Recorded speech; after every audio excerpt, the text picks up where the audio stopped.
Ananya's Nana Nani Homes, a paradise for senior citizens. Holidays nale adu namma GT Holidays da, South India's #1 travel brand. ஆச்சி கொழுக்கட்டை மாவு வந்தாச்சு. ஆச்சி கொழுக்கட்டை மாவிற்கு கொழுக்கட்டை அச்சை கேட்டு வாங்குங்கள். ஒரு நாட்டில் ஒரு ராஜா தனக்கு பக்கபலமா இருக்கிறதுக்காக கூட துணையா இருக்கிறதுக்காக ஒரு தளபதியை தேடுறாரு. சரியான தகுதிகளோட ஒரு 10 பேர் செலக்ட் ஆகுறாங்க. ஆனால் அதில் ஒருத்தர் மட்டும் தான் செலக்ட் பண்ணணும். அதனால் அந்த ராஜா என்ன பண்ணுறாருன்னா ஒரு டெஸ்ட் வைக்கிறார்.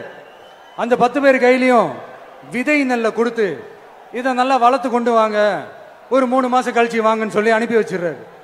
3 மாதம் கழிச்சு வரும்போது அதில் ஒருத்தர் ஆள் உயரத்துக்கு வளர்த்துருந்தாரு, ஒருத்தர் தோல் உயரத்துக்கு வளர்த்துருந்தாரு. அதில் ஒரு 9 பேரும் நல்லா வளர்த்து கொண்டு வந்திருந்தாங்க. ஒருத்தர் மட்டும் வெறும் தொட்டியோடவே வந்தார்.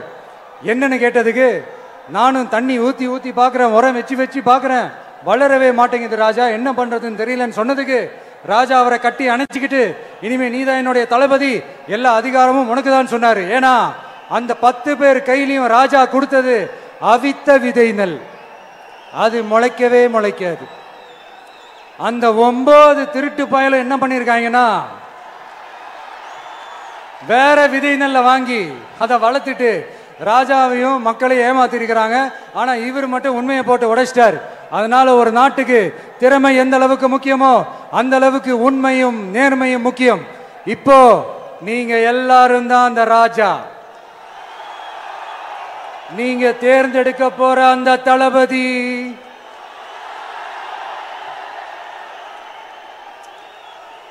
சும்மா சினிமாக்காரன். அம்பேத்கர் அவர்களை தோக்கடிச்சது சினிமாக்காரன் இல்ல, அரசியல்வாதி. காமராஜர் அவர்களை தோக்கடிச்சது இங்க விருதுநகர் பகுதியில் தோக்கடிச்சது சினிமாக்காரன் இல்ல, இன்னொரு அரசியல்வாதி. இன்னைக்கும் நம்ம கூட வாழ்ந்துட்டு இருக்கிற நல்ல கண்ணு ஐயாவை தோக்கடிச்சது சினிமாக்காரன் இல்ல, அரசியல்வாதி. இப்படிப்பட்ட நல்ல நல்ல தலைவர்களை எதிர்த்து நின்று தோக்கடிக்கணும்னு அந்த எண்ணத்தை உருவாக்குனது சினிமாக்காரன் இல்ல, அரசியல்வாதி. அதனால எல்லா அரசியல்வாதியும் அறிவாளியும் கிடையாது, எல்லா சினிமாக்காரனும் முட்டாளும் கிடையாது. இந்த நிலத்துல எடுத்து சொன்னது யாரும் இல்ல. நான் தான் 2021 தேர்தலில் வாக்கு சேகரிக்கும் போது ஒரு நேர்மையாளன உண்மையான தேர்வு செய்யுங்கன்னு நான் இந்த கதையை சொல்றேன். அதை தம்பி இன்னைக்கு அதை நான் இந்த நாட்டின் இளவரசனை தேர்வு செய்யறதுக்காக சொன்னேன். அடுத்த மன்னனை அவர் தளபதினு மாத்திட்டு அதை சொல்றாரு. அதுல வருத்தம் இல்லை. அது இப்போ ஒன்றிலிருந்து ஒன்று கட்டுறதை நான் எங்கேயோ கட்டுறதை நான் சொல்றேன்.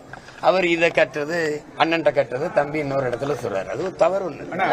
அனுபவத்தில் சொல்லுங்க, மாநாட்டுக்கு கூடுற கூட்டம் எல்லாம் ஓட்டா வருமா? ஏன்னா சிரஞ்சீவி மாநாடு கூட்டினாரு, பெரிய இதோட லட்சக்கணக்காக 10 லட்சம் பேர் வந்துட்டாருங்க. தாவேகா மாநாட்டு கூட்டத்தை நினைக்கீங்க. அப்ப அவர் தெளிவா சொல்லிட்டாரு, எனக்கும் திமுக தான் போட்டி, மத்த யாருக்கு இல்லைன்னு உங்களை போட்டியில் சேர்க்க மாட்டேங்காரு. அது இப்போ போட்டின்னு நம்ம எல்லாரும் சொல்லலாம். இப்ப நானும் திமுகவும் போட்டின்னு சொல்லலாம், அதிமுக எங்களுக்கும் திமுகவுக்கு தான் போட்டின்னு சொல்லுது. தம்பியும் அதே கருத்தை சொல்றாரு. இப்ப ஒரு எளிய ஒரு கேள்விதான், ஒரு சித்தாந்தத்தை ஏற்கனவே முன்வைக்கப்பட்டு அது மக்களால் ஏற்கப்பட்டு சித்தாந்தமா ஏற்கப்பட்டுச்சா எப்படி ஏற்கப்பட்டுச்சுங்கிறது வேற. 60 ஆண்டுகளுக்கு மேல அதிகாரத்தில் இருக்கிற ஒரு சித்தாந்த கோட்பாடு திராவிடம் திமுக அப்படின்னு, அந்த சித்தாந்தத்தை அதை தாண்டி என்ன ஒரு சித்தாந்தம், அந்த கொள்கை கோட்பாடுகளை தாண்டி ஆக சிறந்த கொள்கை கோட்பாடுகளை வச்சுத்தான் அதை வீழ்த்த முடியுமே ஒழிய ஒரு சித்தாந்தத்தை ஒரு சினிமா வீழ்த்திட முடியாது. உங்களுக்கு நான் சொல்றது அவர்கள் திராவிடம் என்ற கோட்பாட்டை வைக்கிறாங்க, நாங்கள் அதல்ல தமிழ் தேசியம் என்ற ஒரு மாற்று கோட்பாட்டை வைக்கிறோம். இப்போ உங்களுக்கு எங்களுக்கு என்ன வேறுபாடுன்னு சொல்றோம். நீங்க வீழ்வது நாமாக இருந்தாலும் வாழ்வது தமிழாக இருக்கட்டும்னு சொன்னீங்க. ஆனால் இன்றைக்கு வீழ்வது தமிழாக இருக்கட்டும் இருந்தாலும் வாழ்வது நாமாக இருக்கட்டும்னு மாத்திட்டீங்க. எங்கும் தமிழ் எதிலும் தமிழ், நீங்க இப்ப எங்கேயும் இல்ல தமிழ்ங்கிற நிலைமைக்கு வந்துருச்சு. அதனால நாங்க அதை மாத்த நினைக்கிறோம். நம்ம ஒரு கோட்பாட்டை ஒன்னையும் மாத்திரம். கல்வி மானோட உரிமை, அதை கொடுக்க வேண்டியது அரசின் கடமை. நீங்க கொடுக்காமல் இருப்பது மாபெரும் கொடுமைன்னு நாங்க கல்வியை எல்லாருக்கும் சரியா சமமா கொடுக்கணும் அப்படின்னு ஒரு வரோம். அது தரமா கொடுக்கணும்னு நினைக்கிறோம்.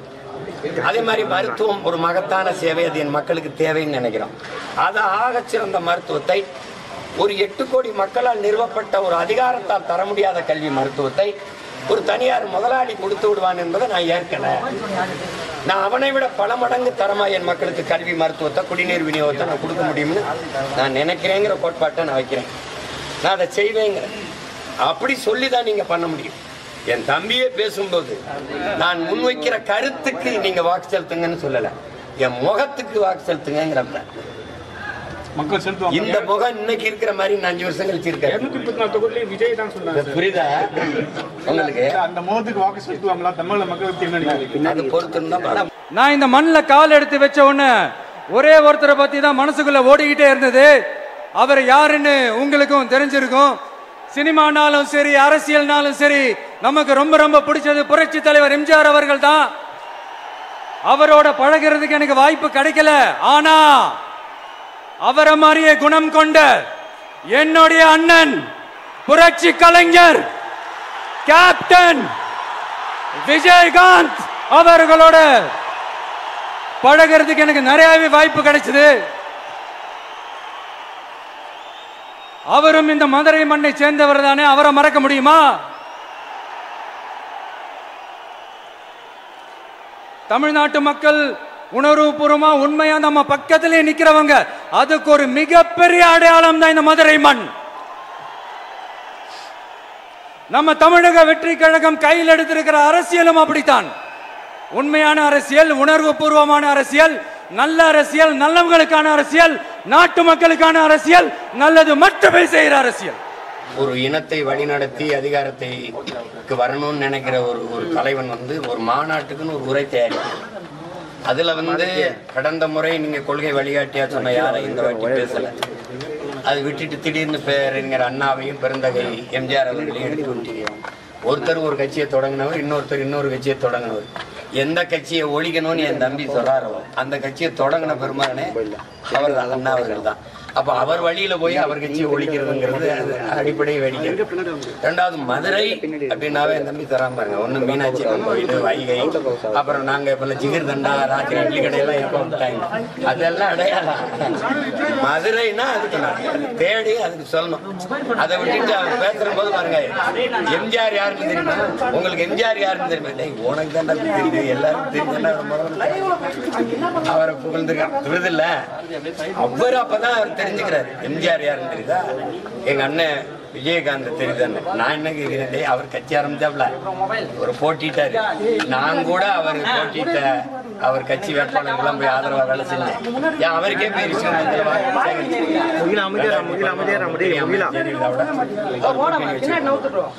ஆனா நீ அவர் இருக்கும்போது அவருடைய கட்சிக்கு ஆதரவா பேசுறதோ அவரை போய் இன்னைக்கு முதல் மாநாட்டுல அவர் பேரை குறிப்பிட்டு இருந்தீங்கன்னா மகிழ்ச்சி பெரியது. முதல் மாநாட்டுல பேரறிஞர் அண்ணா பெருந்தகை எம்ஜிஆர் மகிழ்ச்சி பெரியது. திடீர்னு 67 மாதிரி ஆட்சி மாறினா 49ல ஆரம்பிச்சு கட்சியை 67ல தான் ஆட்சியை பிடிச்சாங்க யாரு? அண்ணா அவர்கள். அதுக்கு எவ்வளவு காலம் விலை கொடுத்திருக்கிறாரு.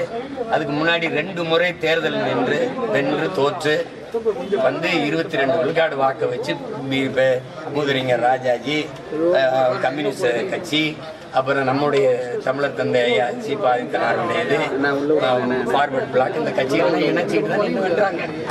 அப்ப அது ஆண்ட சொல்லிட்ட மாதிரி அது டப்புனு மாறிடாது. நீங்களும் தனித்து நிற்கீங்க, காவேக்காவும் தனித்து நிற்கீங்கன்னு சொல்றாங்க. 2 பேருக்கான போட்டி எப்படி இருக்கும்? மதுரை மாநாட்டோட கூட்டம் ஓட்டாம வருமா? மேடையில ஆட்சியில பங்குன்னு சொல்லியிருக்காரு. கூட்டணி வருபவர்களுக்கு நாங்க நீங்க இந்த நாடு என் கனவுக்குள்ள ஒரு நாடு இருக்குல்ல, அந்த நாடு எப்படி இருக்குன்னு உங்களுக்கு காட்டுவேன்.